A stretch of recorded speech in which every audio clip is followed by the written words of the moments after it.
بسم اللہ الرحمن الرحیم۔ نمازی کے آگے گزرنے کا گناہ۔ رسول اللہ صلی اللہ علیہ وسلم نے فرمایا کہ اگر تمہارے سامنے کوئی نمازی نماز پڑھ رہا ہے تو اس کا انتظار کرو، گزرنے سے پرہیز کرو، نہ گزرو۔ رسول اللہ صلی اللہ علیہ وسلم نے فرمایا کہ اگر 40 سال تک بھی انتظار کرنا پڑے تو اس کا انتظار کرو، اس کی نماز کے آگے سے نہ گزرو۔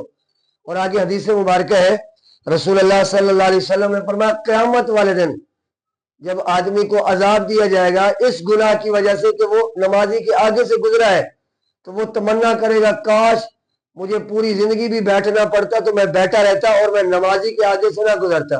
لیکن اب جس طرح رمضان المبارک ہے، پیچھے بے حساب لوگ نماز پڑھ رہے ہوتے ہیں، تو بندہ جو ہے ایسے سمجھتا ہے کہ میں نمازی کے آگے ہوں ہی نہیں، بلکہ وہ نمازی کے آگے ہوتا ہے اور گزر جاتا ہے، صرف آدھے منٹ 1 منٹ کا انتظار نہیں کرتا۔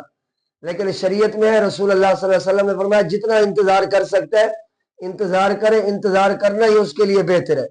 اور دوسرا یہ ہے کہ اگر آپ نے گزرنا ہے تو ایک سترہ ہوتا ہے، سترہ وہ یہ ہے کہ نمازی کے آگے رکھ دیں اور گزر جائے۔ وہ تقریباً 2-2.5 فٹ کا ایک تختہ ہوتا ہے، بنا ہوتا ہے کہ وہ نمازی کے آگے رکھے اور شریعت اجازت دیتی ہے کہ گزر جائے۔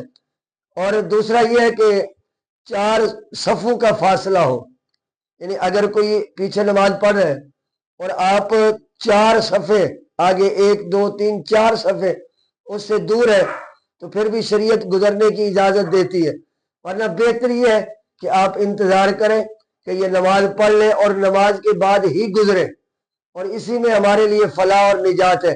لیکن اکثر عمومی طور پہ دیکھا گیا ہے کہ نماز پڑھ رہا ہوتا ہے دوسری صف پہ اور پہلی صف والا بالکل سامنے بیٹھا ہوتا ہے اور وہ اٹھ کے چلا جاتا ہے، سمجھتا ہے کہ میں اس کے سامنے ہوں ہی نہیں، بلکہ وہ اس کے سامنے ہے۔ انتظار کرے سلام کا، اور اللہ رب العالمین ہم سب کو دین کا فہم عطا فرمائے اور اس بات کو پھیلائیں، اپنے دوستوں میں شیئر کریں تاکہ پتہ چلے کہ نمازی کے آگے سے گزرنے کا کتنا گناہ ہے۔ تو اللہ تعالی ہم سب کو بچنے کی توفیق عطا فرمائے۔